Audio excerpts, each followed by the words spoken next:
हाँ जी, जय भवानी। मैं साध्वी देवा ठाकुर। ये बड़ा आजकल ब्राह्मणों को टारगेट किया जा रहा है। कुछ लोग तो ये भी कह रहे हैं कि ब्राह्मणों पर विश्वास न किया जाए, इस कौम पे विश्वास न किया जाए। क्यों? परमात्मा के बाद अगर किसी को पूजा तो ब्राह्मण को, और ब्राह्मण पूजने योग्य कौम है, दुदकारने के लिए नहीं है।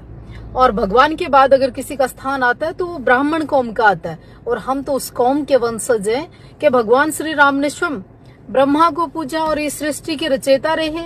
और दूसरी बात, आज भी क्षत्रिय समाज, राजपूत समाज, गौरवशाली समाज ये कहता है कि ब्राह्मण का छोटा सा बच्चा भी अगर हमारे पास आ जाए तो उसको दादा कहकर सराहना बिठा लेते हैं।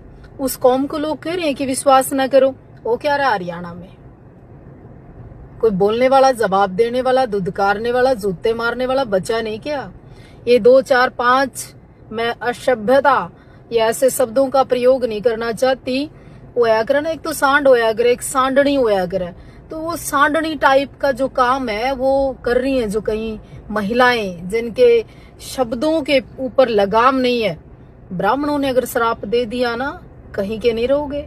तो याद रखना कि ब्राह्मण का जो बोला होता है ना, वो बड़ा खतरनाक होता है। इसलिए सोच समझ कर सारे ब्राह्मण समाज को, सारे देवतुल्य ब्रह्माओं को गलत ना बोले, क्योंकि विनाश का जब समय आता है ना, परमात्मा को टारगेट कर रहे हो, मंदिरों को टारगेट कर रहे हो, धर्म स्थान और भगवे को टारगेट कर रहे हो, तब कोई नहीं बोला।